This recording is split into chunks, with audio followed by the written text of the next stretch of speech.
I am therefore by no means discouraged by 71. What you have just said, and shall hope to lead you to the altar ere long.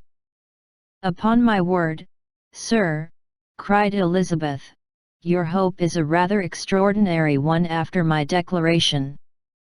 I do assure you that I am not one of those young ladies, if such young ladies there are, who are so daring as to risk their happiness on the chance of being asked a second time. I am perfectly serious in my refusal. You could not make me happy, and I am convinced that I am the last woman in the world who could make you so. Nay, were your friend Lady Catherine to know me, I am persuaded she would find me in every respect ill qualified for the situation.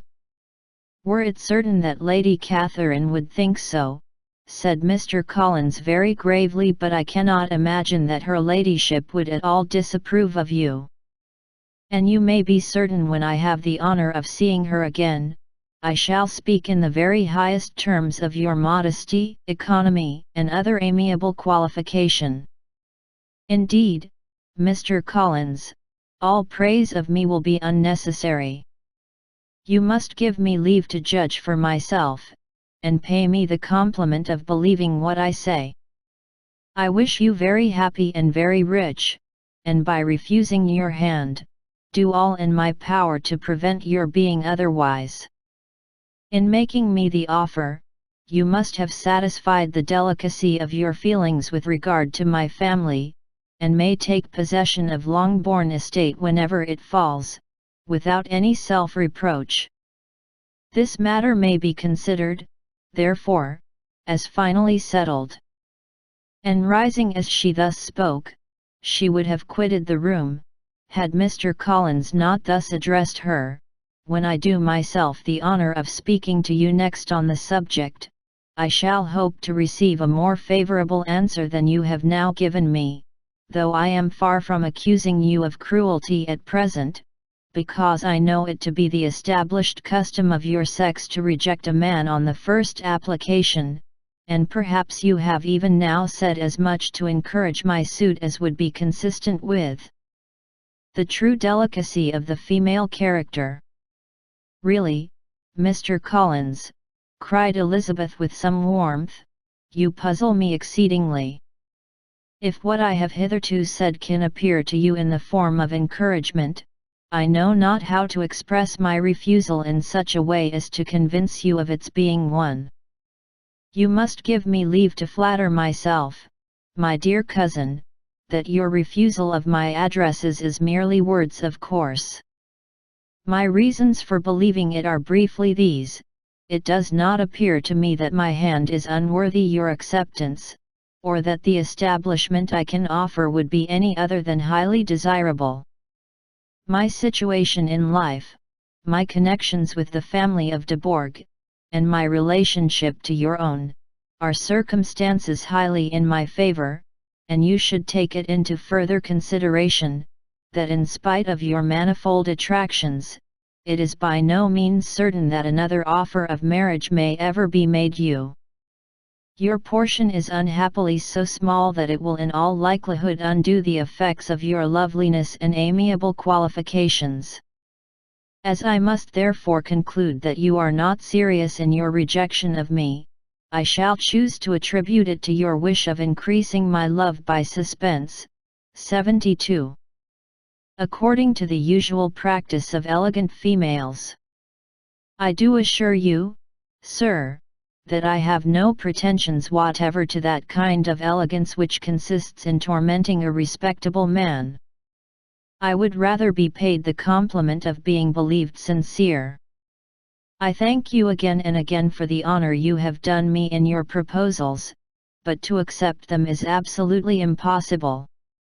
My feelings in every respect forbid it. Can I speak plainer? Do not consider me now as an elegant female, intending to plague you, but as a rational creature, speaking the truth from her heart. You are uniformly charming," cried he, with an air of awkward gallantry, and I am persuaded that when sanctioned by the express authority of both your excellent parents, my proposals will not fail of being acceptable." To such perseverance in wilful self-deception Elizabeth would make no reply, and immediately and in silence withdrew, determined, if he persisted in considering her repeated refusals as flattering encouragement, to apply to her father, whose negative might be uttered in such a manner as to be decisive, and whose behavior at least could not be mistaken for the affectation and coquetry of an elegant female. 73. Chapter 20. Mr. Collins was not left long to the silent contemplation of his successful love, for Mrs. Bennet, having dawdled about in the vestibule to watch for the end of the conference, no sooner saw Elizabeth open the door and with quick step pass her towards the staircase, than she entered the breakfast room, and congratulated both him and herself in warm terms on the happy prospect or their nearer connection. Mr. Collins received and returned these felicitations with equal pleasure, and then proceeded to relate the particulars of their interview, with the result of which he trusted he had every reason to be satisfied, since the refusal which his cousin had steadfastly given him would naturally flow from her bashful modesty and the genuine delicacy of her character. This information, however, startled Mrs. Bennet. She would have been glad to be equally satisfied that her daughter had meant to encourage him by protesting against his proposals, but she dared not believe it, and could not help saying so. "But, depend upon it, Mr. Collins," she added, "that Lizzie shall be brought to reason. I will speak to her about it directly. She is a very headstrong, foolish girl, and does not know her own interest, but I will make her know it." "Pardon me for interrupting you, madam," cried Mr. Collins, "but if she is really headstrong and foolish, I know not whether she would altogether be a very desirable wife to a man in my situation, who naturally looks for happiness in the marriage state. If therefore she actually persists in rejecting my suit, perhaps it were better not to force her into accepting me, because if liable to such defects of temper, she could not contribute much to my felicity." "Sir, you quite misunderstand me," said Mrs. Bennet, alarmed. "Lizzie is only headstrong in such matters as these. In everything else she is as good-natured a girl as ever lived. I will go directly to Mr. Bennet, and we shall very soon settle it with her, I am sure." She would not give him time to reply, but hurrying instantly to her husband, called out as she entered the library, "Oh, Mr. Bennet, you are wanted immediately, we are all in an uproar. You must come and make Lizzie marry Mr. Collins, for she vows she will not have him, and if you do not make haste he will change his mind and not have her." Mr. Bennet raised his eyes from his book as she entered, and fixed them on her face with a calm unconcern which was not in the least altered by her communication. "I have not the pleasure of understanding you," said he, when she had finished her speech. "Of what are you talking?" "Of Mr. Collins and Lizzie. Lizzie declares she will not have Mr. Collins, and Mr. Collins begins to say that he will not have Lizzie. And what am I to do on the occasion? It seems an hopeless business. Speak to Lizzie about it yourself. Tell her that you insist upon her marrying him. Let her be called down. She shall hear my opinion."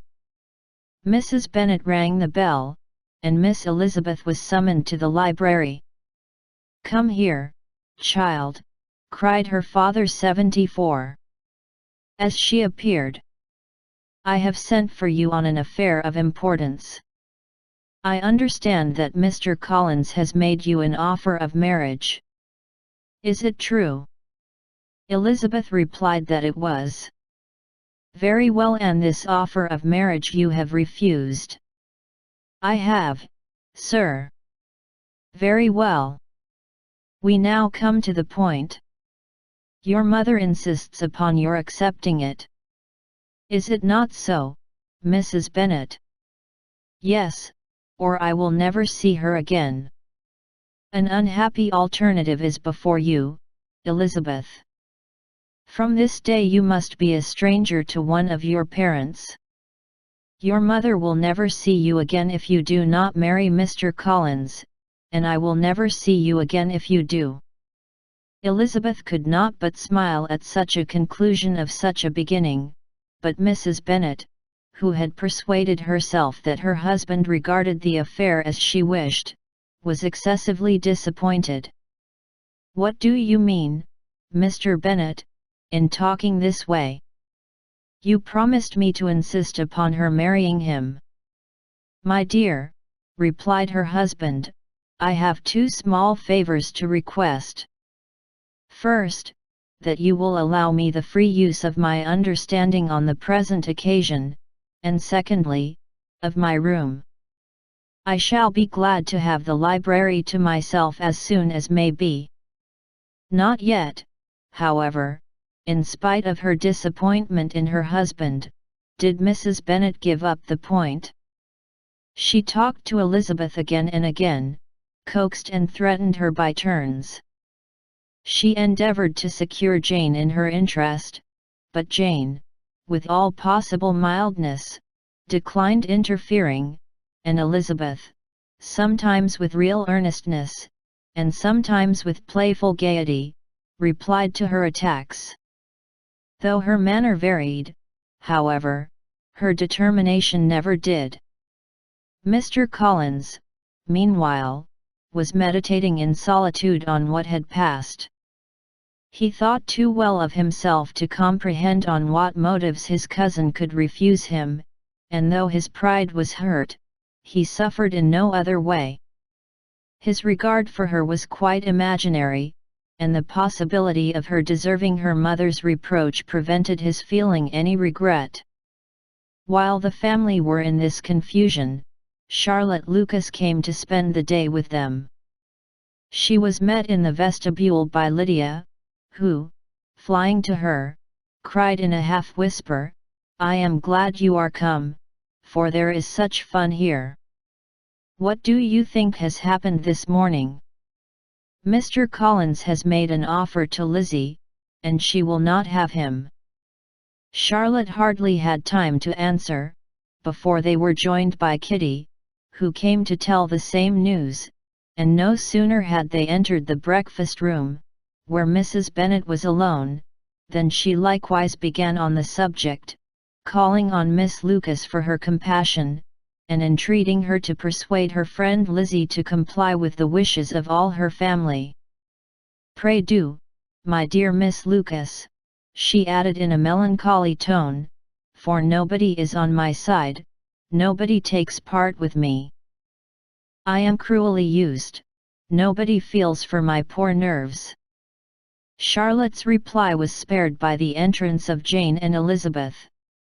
There she comes, continued Mrs. Bennet, looking as unconcerned as may be, and caring no more for us than if we were at York, provided she can have her own way.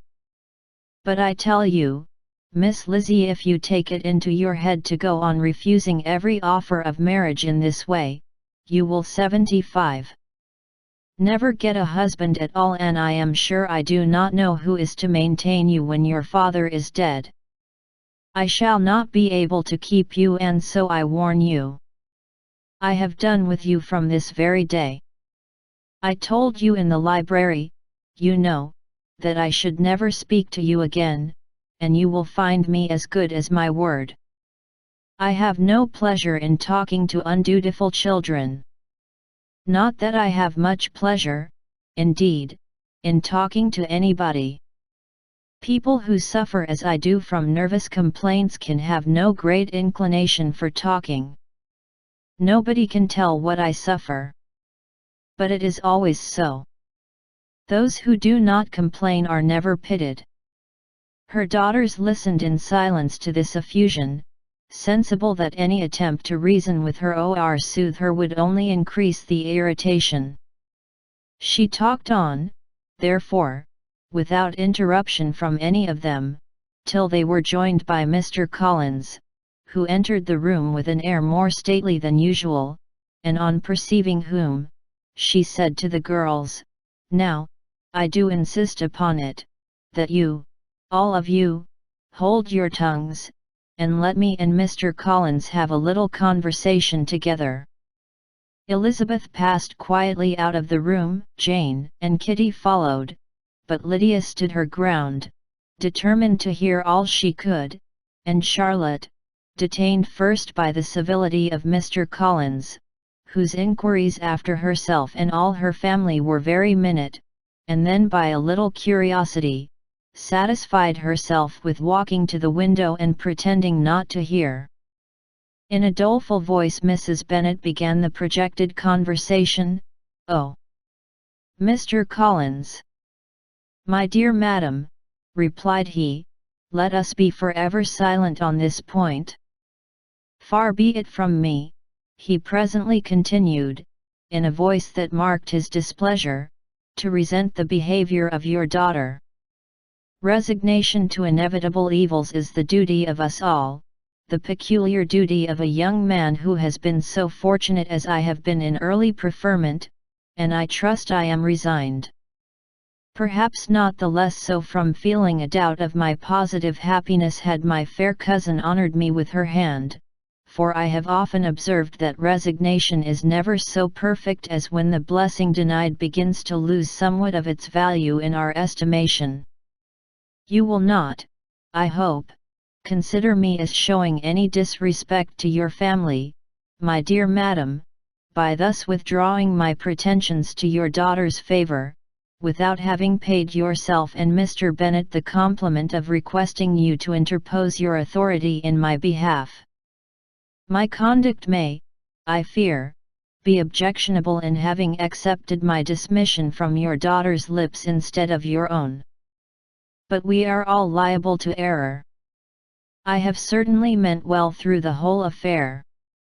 My object has been to secure an amiable companion for myself, with due consideration for the advantage of all your family, and if my manner has been at all reprehensible, I here beg leave to apologize. 76. Chapter 21. The discussion of Mr. Collins's offer was now nearly at an end, and Elizabeth had only to suffer from the uncomfortable feelings necessarily attending it, and occasionally from some peevish allusions of her mother. As for the gentleman himself, his feelings were chiefly expressed, not by embarrassment or dejection, or by trying to avoid her, but by stiffness of manner and resentful silence. He scarcely ever spoke to her, and the assiduous attentions which he had been so sensible of himself were transferred for the rest of the day to Miss Lucas, whose civility in listening to him was a seasonable relief to them all, and especially to her friend. The morrow produced no abatement of Mrs. Bennet's ill humour or ill health. Mr. Collins was also in the same state of angry pride. Elizabeth had hoped that his resentment might shorten his visit, but his plan did not appear in the least affected by it. He was always to have gone on Saturday, and to Saturday he meant to stay. After breakfast, the girls walked to Meryton to inquire if Mr. Wickham were returned, and to lament over his absence from the Netherfield ball. He joined them on their entering the town, and attended them to their aunt's, where his regret and vexation, and the concern of everybody, was well talked over. To Elizabeth, however, he voluntarily acknowledged that the necessity of his absence had been self-imposed. "I found," said he, as the time drew near, "that I had better not meet Mr. Darcy, that to be in the same room, the same party with him for so many hours together, might be more than I could bear, and that scenes might arise unpleasant to more than myself." She highly approved his forbearance, and they had leisure for a full discussion of it, and for all the commendation which they civilly bestowed on each other, as Wickham and another officer walked back with them to Longbourn, and during the walk he particularly attended to her. His accompanying them was a double advantage. She felt all the compliment it offered to herself, and it was most acceptable as an occasion of introducing him to her father and mother. Soon after their return, a letter was delivered to Miss Bennet. It came from Netherfield. The envelope contained a sheet of elegant, little, hot-pressed paper, well covered with a lady's fair, flowing hand, and Elizabeth saw her sister's countenance change as she read it, and saw her dwelling intently on some particular passages. Jane recollected herself soon, and putting the letter away, tried to join with her usual cheerfulness in the general conversation, but Elizabeth felt an anxiety on the subject which drew off her attention even from Wickham, and no sooner had he and his companion taken leave, than a glance from Jane invited her to follow her upstairs. When they had gained their own room, Jane, taking out the letter, said, "This is from Caroline Bingley. What it contains has surprised me a good deal. The whole party have left Netherfield by this time, and are on their way to town and without 77. Any intention of coming back again? You shall hear what she says." She then read the first sentence aloud, which comprised the information of their having just resolved to follow their brother to town directly, and of their meaning to dine in Grosvenor Street, where Mr. Hurst had a house. The next was in these words: "I do not pretend to regret anything I shall leave in Hertfordshire, except your society, my dearest friend, but we will hope, at some future period, to enjoy many returns of that delightful intercourse we have known, and in the meanwhile may lessen the pain of separation by a very frequent and most unreserved correspondence. I depend on you for that." To these high-flown expressions Elizabeth listened with all the insensibility of distrust, and though the suddenness of their removal surprised her, she saw nothing in it really to lament. It was not to be supposed that their absence from Netherfield would prevent Mr. Bingley's being there, and as to the loss of their society, she was persuaded that Jane must cease to regard it, in the enjoyment of his.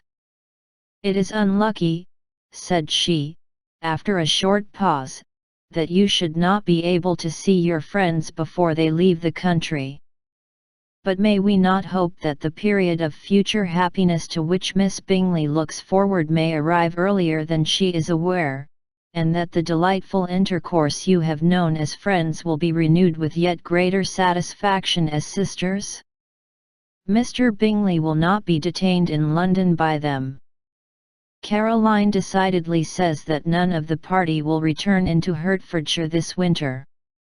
I will read it to you. When my brother left us yesterday, he imagined that the business which took him to London might be concluded in 3 or 4 days, but as we are certain it cannot be so, and at the same time convinced that when Charles gets to town he will be in no hurry to leave it again, we have determined on following him thither, that he may not be obliged to spend his vacant hours in a comfortless hotel. Many of my acquaintances are already there for the winter. I wish that I could hear that you, my dearest friend, had any intention of making one of the crowd, but of that I despair. I sincerely hope your Christmas in Hertfordshire may abound in the gaieties which that season generally brings, and that your beaux will be so numerous as to prevent your feeling the loss of the 3 of whom we shall deprive you. It is evident by this," added Jane, "that he comes back no more this winter. It is only evident that Miss Bingley does not mean that he should." "Why will you think so?" "It must be his own doing. He is his own master. But you do not know all. I will read you the passage which particularly hurts me. I will have no reserves from you. Mr. Darcy is impatient to see his sister, and, to confess the truth, we are scarcely less eager to meet her again. I really do not think Georgiana Darcy has her equal for beauty, elegance, and accomplishments, and the affection she inspires in Louisa and myself is heightened into something still more interesting, from the hope we dare entertain of her being hereafter our sister. I do not know whether I ever 78. Before mentioned to you my feelings on this subject, but I will not leave the country without confiding them, and I trust you will not esteem them unreasonable. My brother admires her greatly already.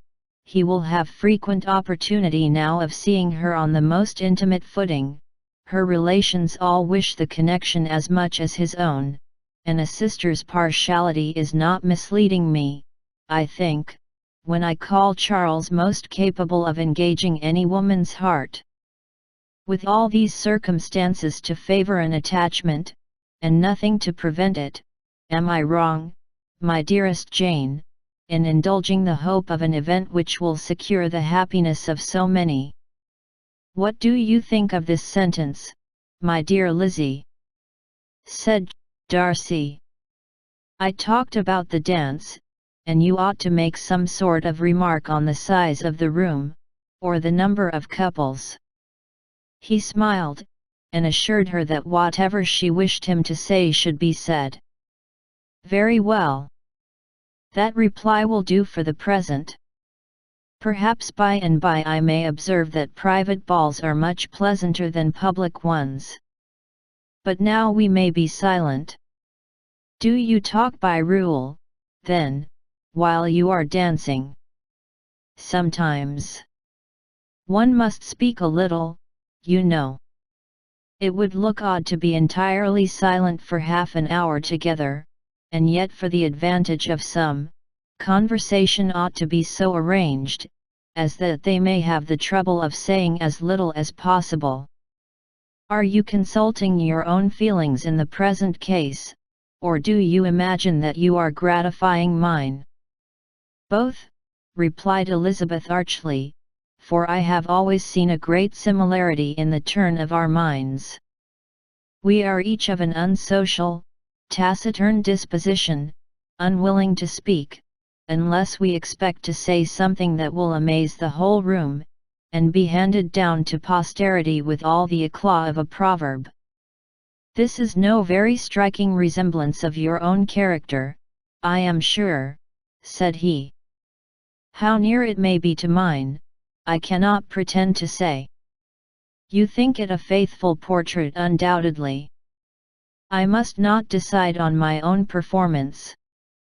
He made no answer, and they were again silent till they had gone down the dance, when he asked her if she and her sisters did not very often walk to Meryton.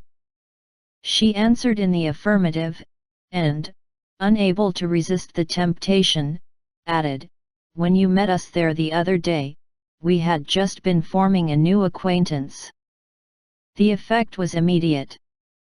A deeper shade of hauteur overspread his features, but he said not a word, and Elizabeth, though blaming herself for her own weakness, could not go on.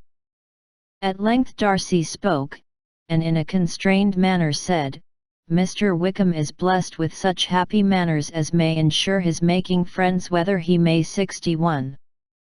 Be equally capable of retaining them, is less certain. He has been so unlucky as to lose your friendship, replied Elizabeth with emphasis, and in a manner which he is likely to suffer from all his life. Darcy made no answer, and seemed desirous of changing the subject. At that moment, Sir William Lucas appeared close to them, meaning to pass through the set to the other side of the room, but on perceiving Mr. Darcy, he stopped with a bow of superior courtesy to compliment him on his dancing and his partner. I have been most highly gratified indeed, my dear sir. Such very superior dancing is not often seen. It is evident that you belong to the first circles. Allow me to say, however, that your fair partner does not disgrace you, and that I must hope to have this pleasure often repeated, especially when a certain desirable event, my dear Eliza," glancing at her sister and Bingley, "shall take place. What congratulations will then flow in! I appeal to Mr. Darcy but let me not interrupt you, sir. You will not thank me for detaining you from the bewitching converse of that young lady, whose bright eyes are also upbraiding me." The latter part of this address was scarcely heard by Darcy, but Sir William's allusion to his friend seemed to strike him forcibly, and his eyes were directed with a very serious expression towards Bingley and Jane, who were dancing together. Recovering himself, however, shortly, he turned to his partner, and said, "Sir William's interruption has made me forget what we were talking of. I do not think we were speaking at all." Sir William could not have interrupted two people in the room who had less to say for themselves. "We have tried 2 or 3 subjects already without success, and what we are to talk of next I cannot imagine. What think you of books?" said he, smiling. "Books, oh! No. I am sure we never read the same, or not with the same feelings." "I am sorry you think so, but if that be the case, there can at least be no want of subject. We may compare our different opinions." "No, I cannot talk of books in a ballroom, my head is always full of something else." "The present always occupies you in such scenes, does it?" said he, with a look of doubt.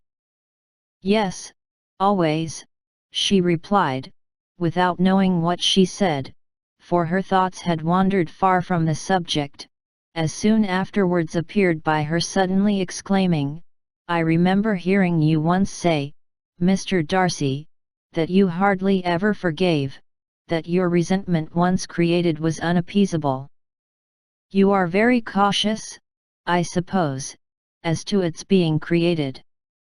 "I am," said he, with a firm voice. "And never allow yourself to be blinded by prejudice." "I hope not.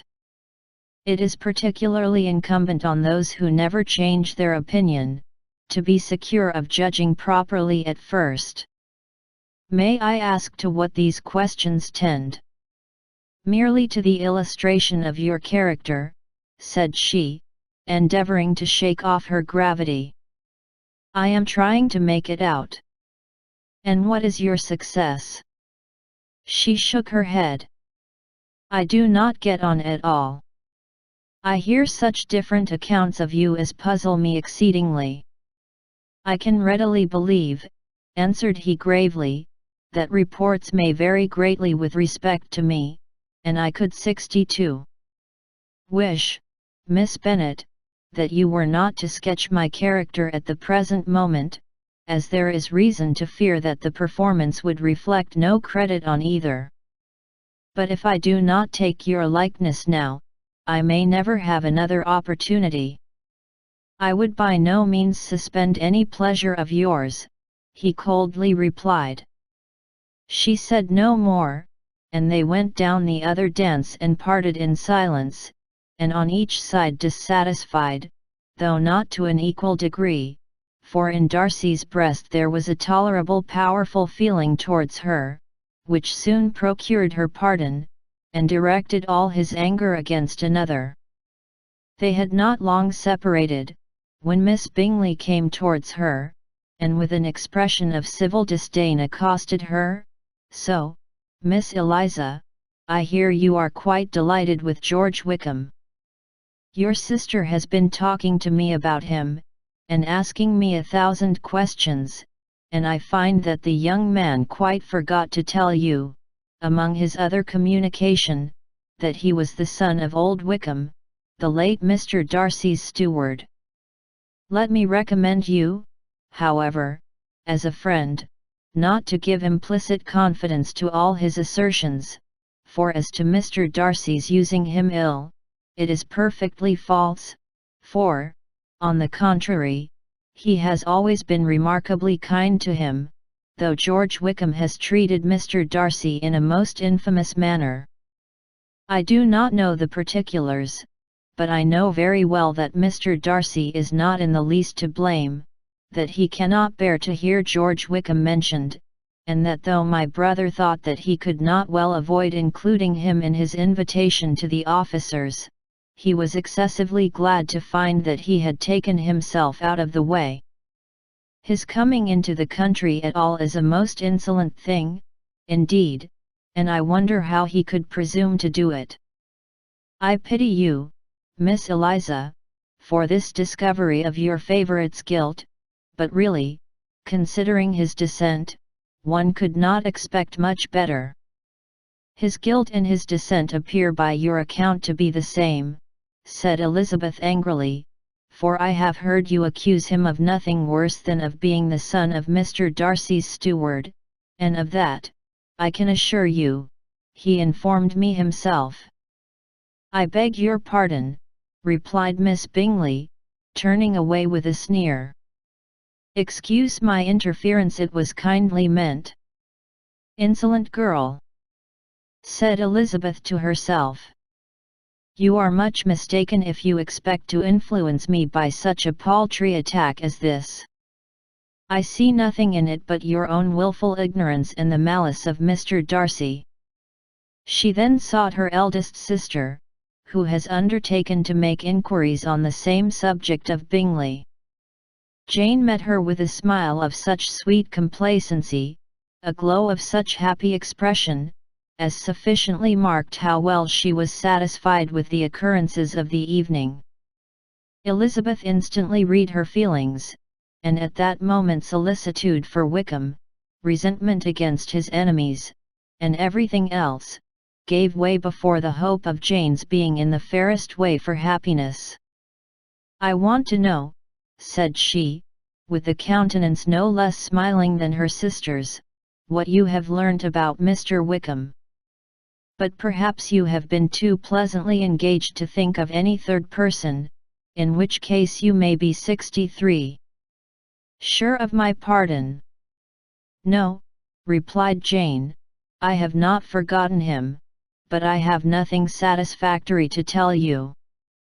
Mr. Bingley does not know the whole of his history, and is quite ignorant of the circumstances which have principally offended Mr. Darcy, but he will vouch for the good conduct, the probity and honour of his friend, and is perfectly convinced that Mr. Wickham has deserved much less attention from Mr. Darcy than he has received, and I am sorry to say by his account as well as his sister's, Mr. Wickham is by no means a respectable young man. I am afraid he has been very imprudent, and has deserved to lose Mr. Darcy's regard. Mr. Bingley does not know Mr. Wickham himself. No, he never saw him till the other morning at Meryton. This account then is what he has received from Mr. Darcy. I am satisfied. But what does he say of the living?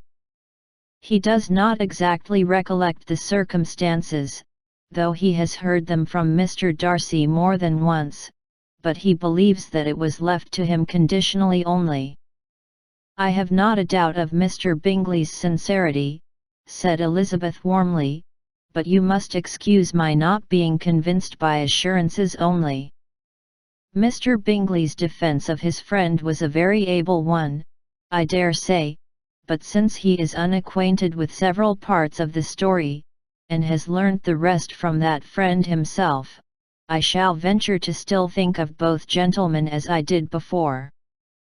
She then changed the discourse to one more gratifying to each, and on which there could be no difference of sentiment. Elizabeth listened with delight to the happy, though modest hopes which Jane entertained of Mr. Bingley's regard, and said all in her power to heighten her confidence in it. On their being joined by Mr. Bingley himself, Elizabeth withdrew to Miss Lucas, to whose inquiry after the pleasantness of her last partner she had scarcely replied, before Mr. Collins came up to them, and told her with great exultation that he had just been so fortunate as to make a most important discovery. "I have found out," said he, "by a singular accident, that there is now in the room a near relation of my patroness. I happened to overhear the gentleman himself mentioning to the young lady who does the honours of the house the names of his cousin Miss de Bourgh, and of her mother Lady Catherine. How wonderfully these sort of things occur! Who would have thought of my meeting with, perhaps, a nephew of Lady Catherine de Bourgh in this assembly? I am most thankful that the discovery is made in time for me to pay my respects to him, which I am now going to do, and trust he will excuse my not having done it before. My total ignorance of the connection must plead my apology. You are not going to introduce yourself to Mr. Darcy?" "Indeed I am. I shall entreat his pardon for not having done it earlier. I believe him to be Lady Catherine's nephew. It will be in my power to assure him that her ladyship was quite well yesterday's night." Elizabeth tried hard to dissuade him from such a scheme, assuring him that Mr. Darcy would consider his addressing him without introduction as an impertinent freedom, rather than a compliment to his aunt, that it was not 64. In the least necessary there should be any notice on either side, and that if it were, it must belong to Mr. Darcy, the superior in consequence, to begin the acquaintance. Mr. Collins listened to her with the determined air of following his own inclination, and, when she ceased speaking, replied thus: "My dear Miss Elizabeth, I have the highest opinion in the world in your excellent judgment in all matters within the scope of your understanding, but permit me to say, that there must be a wide difference between the established forms of ceremony amongst the laity, and those which regulate the clergy, for, give me leave to observe that I consider the clerical office as equal in point of dignity with the highest rank in the kingdom, provided that a proper humility of behaviour is at the same time maintained. You must therefore allow me to follow the dictates of my conscience on this occasion, which leads me to perform what I look on as a point of duty. Pardon me for neglecting to profit by your advice, which on every other subject shall be my constant guide, though in the case before us I consider myself more fitted by education and habitual study to decide on what is right than a young lady like yourself." And with a low bow he left her to attack Mr. Darcy, whose reception of his advances she eagerly watched, and whose astonishment at being so addressed was very evident. Her cousin prefaced his speech with a solemn bow, and though she could not hear a word of it, she felt as if hearing it all, and saw in the motion of his lips the words apology, Hunsford, and Lady Catherine de Bourgh. It vexed her to see him expose himself to such a man. Mr. Darcy was eyeing him with unrestrained wonder, and when at last Mr. Collins allowed him time to speak, replied with an air of distant civility. Mr. Collins, however, was not discouraged from speaking again, and Mr. Darcy's contempt seemed abundantly increasing with the length of his second speech, and at the end of it he only made him a slight bow, and moved another way. Mr. Collins then returned to Elizabeth. "I have no reason, I assure you," said he, "to be dissatisfied with my reception." Mr. Darcy seemed much pleased with the attention. He answered me with the utmost civility, and even paid me the compliment of saying that he was so well convinced of Lady Catherine's discernment as to be certain she could never bestow a favour unworthily. It was really a very handsome thought. Upon the whole, I am much pleased with him. As Elizabeth had no longer any interest of her own to pursue, she turned her attention almost entirely on her sister and Mr. Bingley, and the train of agreeable reflections which her observations gave birth to, made her perhaps almost as happy as Jane. She saw her in idea settled in that very house, in all the felicity which a marriage of true affection could bestow, and she felt capable, under such circumstances, of endeavouring even to like Bingley's two sisters. Her mother's thoughts she plainly saw were bent the same way, and she determined not to venture near her, lest she might hear too much. When they sat down to supper, therefore, she considered it a most unlucky 65 perverseness which placed them within one of each other, and deeply was she vexed to find that her mother was talking to that one person, Lady Lucas, freely, openly, and of nothing else but her expectation that Jane would soon be married to Mr. Bingley. It was an animating subject, and Mrs. Bennet seemed incapable of fatigue while enumerating the advantages of the match. His being such a charming young man, and so rich, and living but 3 miles from them, were the first points of self-gratulation, and then it was such a comfort to think how fond the two sisters were of Jane, and to be certain that they must desire the connection as much as she could do. It was, moreover, such a promising thing for her younger daughters, as Jane's marrying so greatly must throw them in the way of other rich men, and lastly, it was so pleasant at her time of life to be able to consign her single daughters to the care of their sister, that she might not be obliged to go into company more than she liked. It was necessary to make this circumstance a matter of pleasure, because on such occasions it is the etiquette, but no one was less likely than Mrs. Bennet to find comfort in staying home at any period of her life. She concluded with many good wishes that Lady Lucas might soon be equally fortunate, though evidently and triumphantly believing there was no chance of it. In vain did Elizabeth endeavour to check the rapidity of her mother's words, or persuade her to describe her felicity in a less audible whisper, for, to her inexpressible vexation, she could perceive that the chief of it was overheard by Mr. Darcy, who sat opposite to them. Her mother only scolded her for being nonsensical. "What is Mr. Darcy to me, pray, that I should be afraid of him?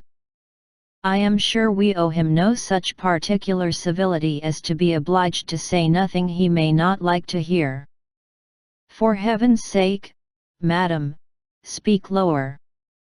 What advantage can it be for you to offend Mr. Darcy? You will never recommend yourself to his friend by so doing."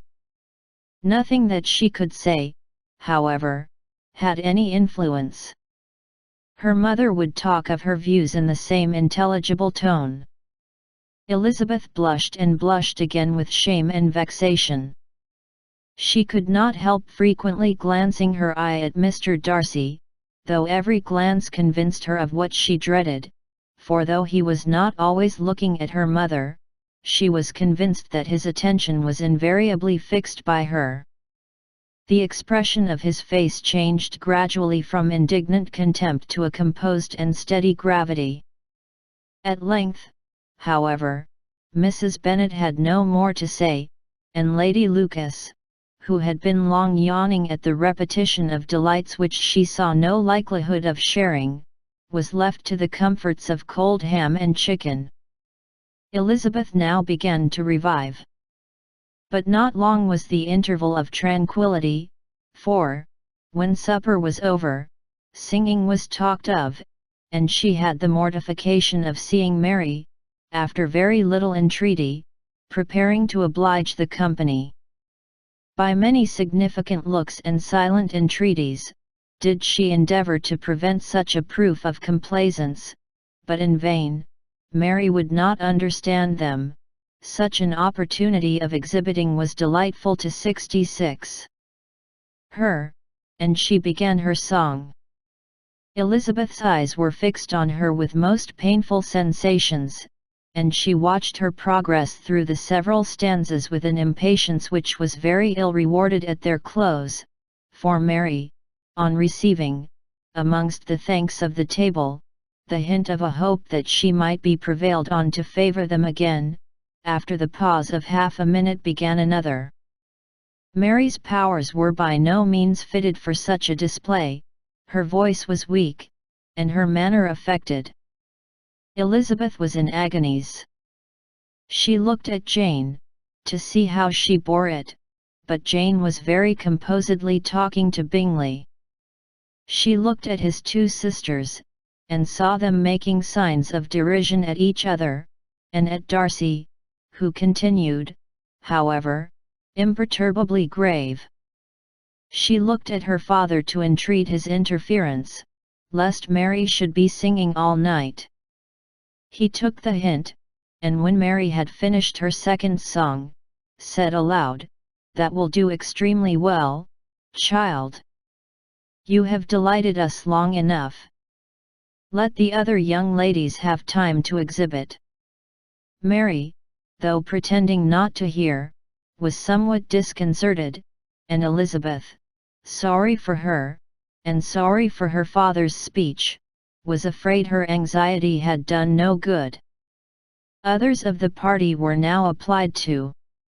"If I," said Mr. Collins, "were so fortunate as to be able to sing, I should have great pleasure, I am sure, in obliging the company with an air, for I consider music as a very innocent diversion, and perfectly compatible with the profession of a clergyman.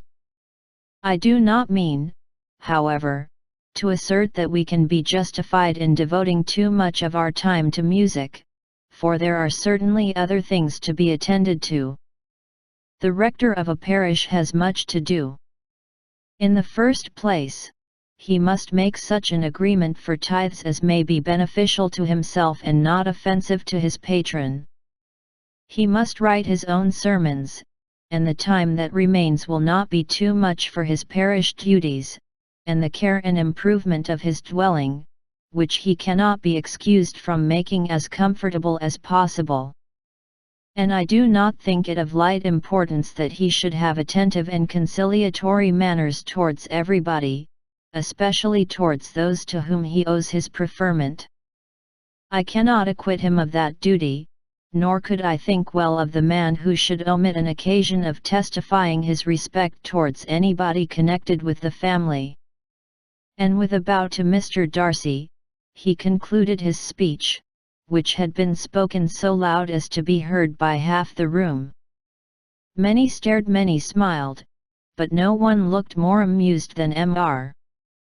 Bennet himself, while his wife seriously commended Mr. Collins for having spoken so sensibly, and observed in a half-whisper to Lady Lucas, that he was a remarkably clever, good kind of young man. To Elizabeth it appeared that, had her family made an agreement to expose themselves as much as they could during the evening, it would have been impossible for them to play their parts with more spirit or finer success, and happy did she think it for Bingley and her sister that some of the exhibition had escaped his notice, and that his feelings were not of a sort to be much distressed by the folly 67, which he must have witnessed. That his two sisters and Mr. Darcy, however, should have such an opportunity of ridiculing her relations, was bad enough, and she could not determine whether the silent contempt of the gentlemen, or the insolent smiles of the ladies, were more intolerable. The rest of the evening brought her little amusement. She was teased by Mr. Collins, who continued most perseveringly by her side, and though he could not prevail on her to dance with him again, put it out of her power to dance with others. In vain did she entreat him to stand up with somebody else, and offered to introduce him to any young lady in the room. He assured her, that as to dancing, he was perfectly indifferent to it, that his chief object was by delicate attentions to recommend himself to her, and that he should therefore make a point of remaining close to her the whole evening. There was no arguing upon such a project. She owed her greatest relief to her friend Miss Lucas, who often joined them, and good-naturedly engaged Mr. Collins's conversation to herself. She was at least free from the offence of Mr. Darcy's further notice, though often standing within a very short distance of her, quite disengaged, he never came near enough to speak. She felt it to be the probable consequence of her allusions to Mr. Wickham, and rejoiced in it.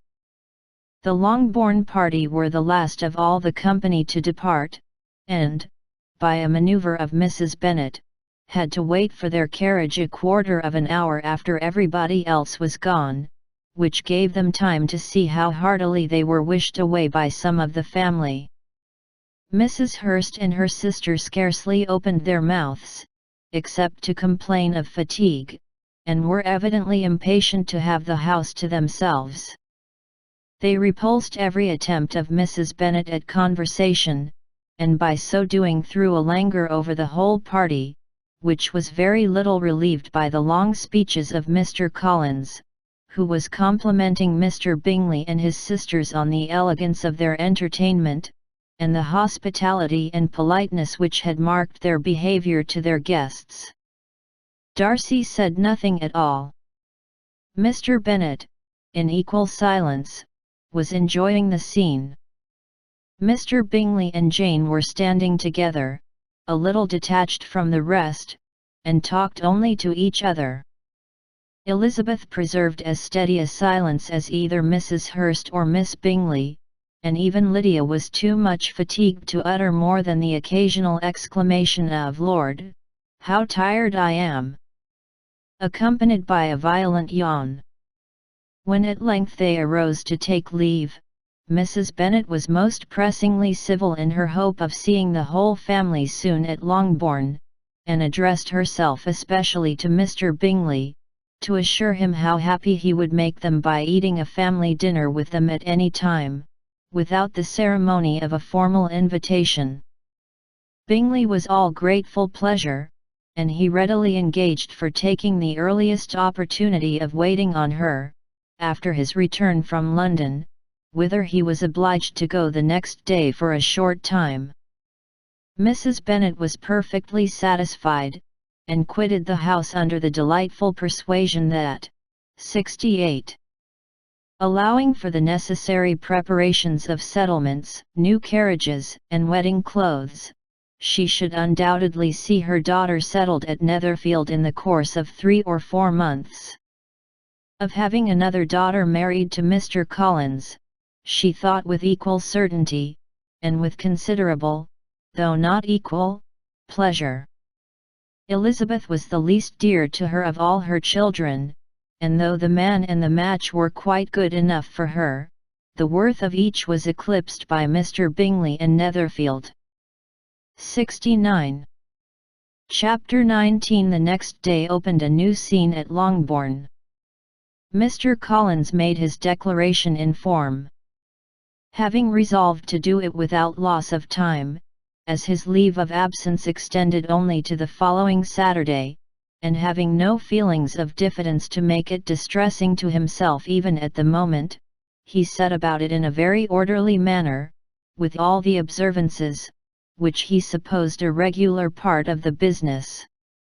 On finding Mrs. Bennet, Elizabeth, and one of the younger girls together, soon after breakfast, he addressed the mother in these words: "May I hope, madam, for your interest with your fair daughter Elizabeth, when I solicit for the honour of a private audience with her in the course of this morning." Before Elizabeth had time for anything but a blush of surprise, Mrs. Bennet answered instantly, "Oh dear, yes, certainly. I am sure Lizzie will be very happy. I am sure she can have no objection. Come, Kitty, I want you upstairs." And, gathering her work together, she was hastening away, when Elizabeth called out, "Dear madam, do not go. I beg you will not go. Mr. Collins must excuse me. He can have nothing to say to me that anybody need not hear. I am going away myself." "No, no, nonsense, Lizzie. I desire you to stay where you are." And upon Elizabeth seeming really, with vexed and embarrassed looks, about to escape, she added, "Lizzie, I insist upon your staying and hearing Mr. Collins." Elizabeth would not oppose such an injunction, and a moment's consideration making her also sensible that it would be wisest to get it over as soon and as quietly as possible, she sat down again and tried to conceal, by incessant employment, the feelings which were divided between distress and diversion. Mrs. Bennet and Kitty walked off, and as soon as they were gone, Mr. Collins began. "Believe me, my dear Miss Elizabeth, that your modesty, so far from doing you any disservice, rather adds to your other perfections. You would have been less amiable in my eyes had there not been this little unwillingness, but allow me to assure you, that I have your respected mother's permission for this address. You can hardly doubt the purport of my discourse, however your natural delicacy may lead you to dissemble. My attentions have been too marked to be mistaken. Almost as soon as I entered the house, I singled you out as the companion of my future life. But before I am run away with by my feelings on this subject, perhaps it would be advisable for me to state my reasons for marrying Anne, moreover, for coming into Hertfordshire with the design of selecting a wife, as I certainly did." The idea of Mr. Collins, with all his solemn composure, being run away with by his feelings, made Elizabeth so near laughing, that she could not use the short pause he allowed in any attempt to stop him further, and he continued, "My reasons for marrying are, first, that I think it a right thing for every clergyman in easy circumstances, like myself, to set the example of matrimony in his parish; secondly, that I am convinced that 70 it will add very greatly to my happiness; and thirdly, which perhaps I ought to have mentioned earlier, that it is the particular advice and recommendation of the very noble lady whom I have the honor of calling patroness. Twice has she condescended to give me her opinion, unasked too, on this subject, and it was but the very Saturday night before I left Hunsford between our pools at quadrille, while Mrs. Jenkinson was arranging Miss de Bourgh's footstool, that she said, 'M.R. Collins, you must marry. A clergyman like you must marry. Choose properly, choose a gentlewoman for my sake, and for your own, let her be an active, useful sort of person, not brought up high, but able to make a small income go a good way. This is my advice. Find such a woman as soon as you can, bring her to Hunsford, and I will visit her. Allow me, by the way, to observe, my fair cousin, that I do not reckon the notice and kindness of Lady Catherine de Bourgh as among the least of the advantages in my power to offer. You will find her manners beyond anything I can describe, and your wit and vivacity, I think, must be acceptable to her, especially when tempered with the silence and respect which her rank will inevitably excite. Thus much for my general intention in favor of matrimony. It remains to be told why my views were directed towards Longbourn instead of my own neighbourhood, where I can assure you there are many amiable young women. But the fact is, that being, as I am, to inherit this estate after the death of your honoured father, who, however, may live many years longer, I could not satisfy myself without resolving to choose a wife from among his daughters, that the loss to them might be as little as possible, when the melancholy event takes place which, however, as I have already said, may not be for several years. This has been my motive, my fair cousin, and I flatter myself it will not sink me in your esteem. And now nothing remains for me but to assure you in the most animated language of the violence of my affection. To fortune I am perfectly indifferent, and shall make no demand of that nature on your father, since I am well aware that it could not be complied with, and that £1,000 in the 4%, which will not be yours till after your mother's decease, is all that you may ever be entitled to. On that head, therefore, I shall be uniformly silent, and you may assure yourself that no ungenerous reproach shall ever pass my lips when we are married." It was absolutely necessary to interrupt him now. "You are too hasty, sir," she cried. "You forget that I have made no answer. Let me do it without further loss of time. Accept my thanks for the compliment you are paying me. I am very sensible of the honor of your proposals, but it is impossible for me to do otherwise than to decline them." "I am not now to learn," replied Mr. Collins, with a formal wave of the hand, "that it is usual with young ladies to reject the addresses of the man whom they secretly mean to accept, when he first applies for their favor, and that sometimes the refusal is repeated a second, or even a third time.